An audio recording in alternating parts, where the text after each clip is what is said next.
প্রিয় দর্শক, জুলাই সনদ নামে একটি অদ্ভুত ঘটনা আমাদের সামনে নিয়ে আসা হয়েছে। আমি জানি না যে এই জুলাই সনদটি আপনি পুরোটা পড়েছেন কিনা। এখান থেকে আমার হাতে যে জুলাই সনদটা রয়েছে, আমি দেখতে পাচ্ছি এখানে 38 পেজের একটি ডকুমেন্টস। এটি আমি ক্রস চেক করে নিয়েছি যে মূল ওয়েবসাইটগুলোতে যেগুলো আছে বা যেগুলো গণমাধ্যমে প্রকাশিত হয়েছে সেটি আমার কাছে সঠিক কাগজটি আছে। যখন চারিদিকে আগুনের খবর শুনতে পাচ্ছি, যখন চারিদিকে আগুন আর আগুন, তখন পেছন দিয়ে আপনাদের যে বেগুন ভরে দেওয়া হয়েছে এই জিনিসটাও আপনাদের জানা প্রয়োজন। বেগুন ভরে দেওয়া কি জিনিস সেটা আমার মনে হয় যে একটু ইন্টারনেটে সার্চ করলেই বুঝবেন। আমি আর এটার ব্যাখ্যা দিতে যাচ্ছি না। আমি আজকে এই ভিডিওটা চেষ্টা করব সাধারণ মানুষ যাতে সহজে বোঝেন, প্লাস যারা আইনের ছাত্রছাত্রী আছেন তারাও যাতে একটু সোচ্চার হন, সে আহ্বানটা আমি জানাবো। আমি এই পুরো জুলাই সনদ বলে যেটিকে বলা হয়েছে সেটা আমি পুরোটা পড়েছি। আসলে প্রথম কথা হচ্ছে যে আমি বারবারই বলে এসেছি এই জুলাই সনদ, এই অবৈধ ইউনুস, এগুলোর কোনো আসলে অস্তিত্ব নাই। বাংলাদেশের যে সংবিধান, সেই সংবিধান অনুযায়ী বাংলাদেশে আসলে এই সরকার, এই যে ইউনুসের যে অবৈধ সরকার, সেটি এক্সিস্ট করেই না।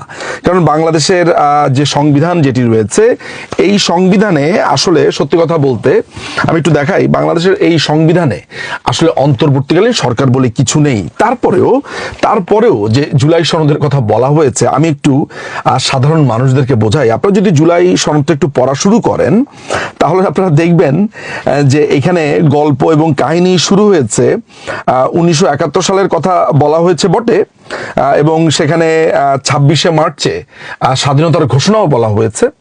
অর্থাৎ জাতির জনক বঙ্গবন্ধু শেখ মুজিবুর রহমান যে স্বাধীনতার ঘোষণা দিয়েছেন এটি আনেবানে স্বীকার করে নেওয়া হয়েছে। এবং সবচাইতে ইন্টারেস্টিং ব্যাপার যেটা হয়েছে প্রথম পাতাতে, সেটি হচ্ছে যে বলা হয়েছে মহান স্বাধীনতার ঘোষণাপত্রে বর্ণিত সাম্য, মানবিক মর্যাদা ও সামাজিক ন্যায় বিচারের নীতিকে ধারণ করে সংগঠিত মুক্তিযুদ্ধের মধ্য দিয়ে গণতান্ত্রিক রাষ্ট্র ব্যবস্থা গঠনের যে আকাঙ্ক্ষা বাংলাদেশের জনগণের মধ্যে তৈরি হয়েছিল, দীর্ঘ 53 বছরেও তা পুরোপুরি অর্জিত হয়নি। অর্থাৎ স্বাধীনতার ঘোষণাপত্রকে স্বীকার করে নেওয়া হয়েছে, মুক্তিযুদ্ধকেও স্বীকার করে নেওয়া হয়েছে।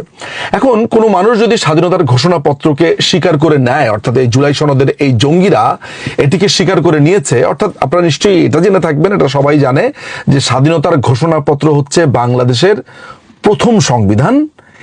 এই সংবিধানেরই বৃহত্তর রূপ আমরা পরবর্তী সময় দেখেছি, এটি নিয়ে নিশ্চয়ই কারো কোনো ডিসপিউট নেই। কিন্তু আপনারা অবাক হয়ে যাবেন, এই জুলাই সনদে যে প্রস্তাবনা দেওয়া হয়েছে যে ভবিষ্যতের সংবিধান কেমন হবে, সেখানে গণতন্ত্রের কোনো কথা নেই। আমার এই কথাটা আপনার কাছে মনে হচ্ছে যে আমি বানিয়ে বানিয়ে মিথ্যা কথা বলছি? না, আপনাদের কাছে যদি এই জুলাই সনদটা থাকে তাহলে এই জুলাই সনদের 6 নম্বর পাতাতে চলে যাবেন। একদম শুরুতে রাষ্ট্রীয় মূলনীতি আমাদের আগে ছিল হচ্ছে গণতন্ত্র, সমাজতন্ত্র, ধর্মনিরপেক্ষতা এবং জাতীয়তাবাদ, যেটিকে চেঞ্জ করে তারা এখন করেছে সংবিধানের রাষ্ট্র পরিচালনার মূলনীতি অংশের সাম্য, মানবিক মর্যাদা, সামাজিক ন্যায় বিচার এবং ধর্মীয় স্বাধীনতা ও সম্প্রীতি উল্লেখ থাকবে। এখানে গণতন্ত্রের কোনো লেশমাত্র নেই। এখানে রাষ্ট্র যে আসলে কোনো সুনির্দিষ্ট ধর্মের হয়ে কথা বলবে না, রাষ্ট্রের কাছে সকল ধর্ম সমান, এটি সম্পূর্ণ উচ্চ করা হয়েছে, অর্থাৎ উঠিয়ে দেওয়া হয়েছে। এখানে রাষ্ট্র পরিচালনার মূলনীতি, এটি হচ্ছে basic structure of the constitution, যেটিতে হাত দেওয়ার ক্ষমতা আসলে কারোই নেই, সেটি এই জঙ্গিরা উঠিয়েই দিয়েছে।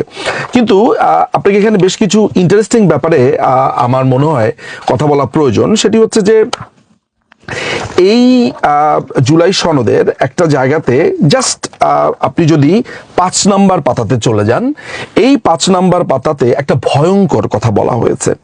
5 নম্বর পাতাতে 5 নম্বর যেই অনুচ্ছেদটা তারা করেছে, ক্রান্তিকালীন অস্থায়ী বিধান বলি, যেখানে বলা হয়েছে সংবিধানের অনুচ্ছেদ 150-এর 2 বিলুপ্ত করা হবে এবং সংশ্লিষ্ট 5ম, 6ষ্ঠ এবং 7ম তফসিল সংবিধানে রাখা হবে না।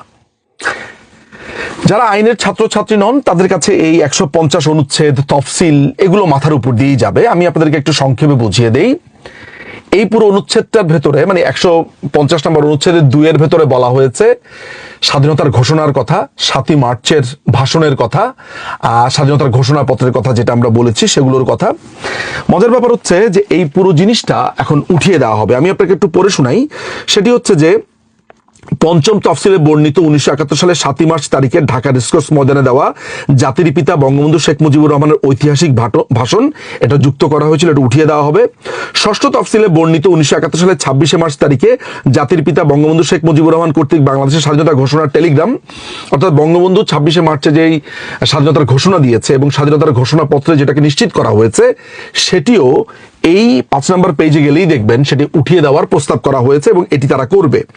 এবং সপ্তম তফসিলের কথা যেটা বলা হয়েছে সেটি হচ্ছে যে 1971 সালের 10ই এপ্রিল তারিখে মুজিবনগর সরকারের জারিকৃত স্বাধীনতার ঘোষণাপত্র হইল বাংলাদেশের স্বাধীনতা ও মুক্তি সংগ্রামের ঐতিহাসিক ভাষণ দলিল, যাহা উক্ত সময়কালের জন্য ক্রান্তিকালীন অস্থায়ী বিধান বলিয়া গণ্য হইবে। অর্থাৎ আমাদের যে অস্থায়ী যে কনস্টিটিউশন যেটি 1971 সালের 10ই এপ্রিল মুজিবনগরে দেওয়া হয়েছিল সেটি সংবিধানে যে সন্নিবেশিত করা হয়েছিল, এই জুলাই সনদ প্রস্তাব করছে যে এই কথাটা সংবিধানে থাকা যাবে না। অর্থাৎ সংবিধানে 7ই মার্চের কথা যেটা বলা আছে, স্বাধীনতার ঘোষণার কথা যেটা বলা আছে, স্বাধীনতার ঘোষণাপত্র পঞ্চম, ষষ্ঠ এবং সপ্তম তফসিলের মাধ্যমে 150 অনুচ্ছেদে যোগ করা হয়েছিল, সেটিকে উঠিয়ে দেওয়া হবে। এখন আমার প্রশ্ন হচ্ছে যে আপনি কি একটু অনুগ্রহ করে এই প্রশ্নটা করবেন যে তোমরা স্বাধীনতার ঘোষণাপত্র, স্বাধীনতার ঘোষণা, 7ই মার্চ এগুলো তোমরা সংবিধান থেকে উঠিয়ে দিচ্ছ কেন? তোমরা সংবিধান থেকে তোমরা গণতন্ত্র শব্দটি উঠিয়ে দিচ্ছ কেন? তোমরা সংবিধানের ভিতরে বলা রয়েছে সকল ধর্ম রাষ্ট্রের কাছে সমান, রাষ্ট্র কারোর প্রতি পার্সিয়ালিটি করবে না, সকল ধর্মই রাষ্ট্র সমানভাবে দেখবে। এই পুরো প্রত্যয়টি, এই পুরো চিন্তাটি তোমরা উঠিয়ে দিচ্ছ কেন? আপনারা যদি এই প্রশ্ন করতে পারেন তাহলে দেখবেন যে এই উত্তরটি কি আসে। এর উত্তর আপনারা পাবেন বলে মনে হয় না, কিন্তু এই প্রশ্ন আপনাদেরকে করতে হবে।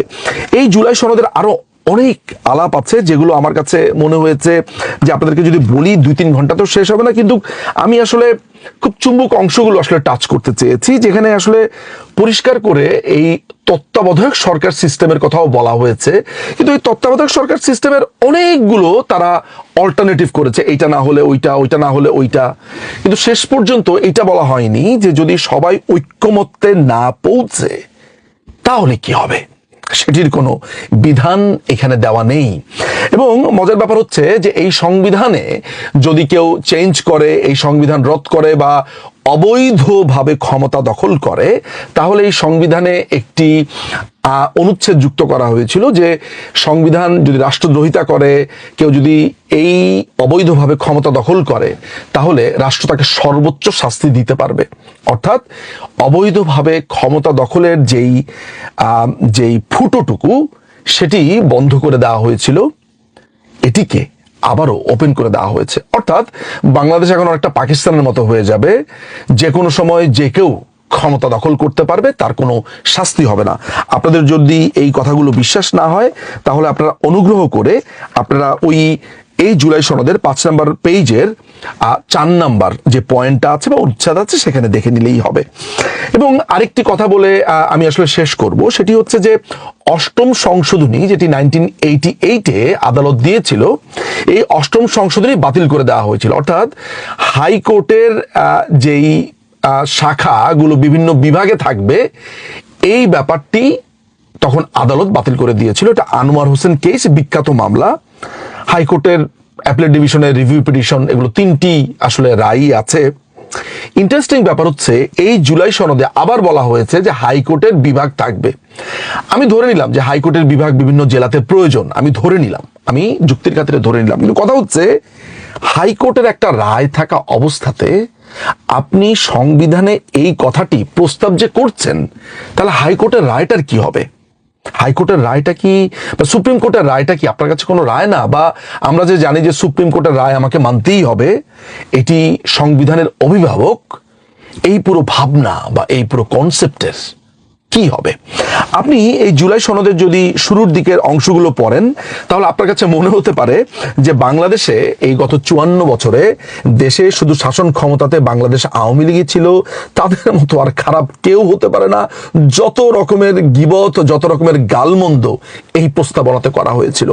এরশাদের শাসনামল নিয়ে কোনো কথা নেই, জিয়াউর রহমানকে কেন মেরে ফেলা হয়েছে সেটা নিয়ে কোনো কথা নেই, কিন্তু বঙ্গবন্ধুর হত্যাকাণ্ড নিয়ে বলা হয়েছে একটি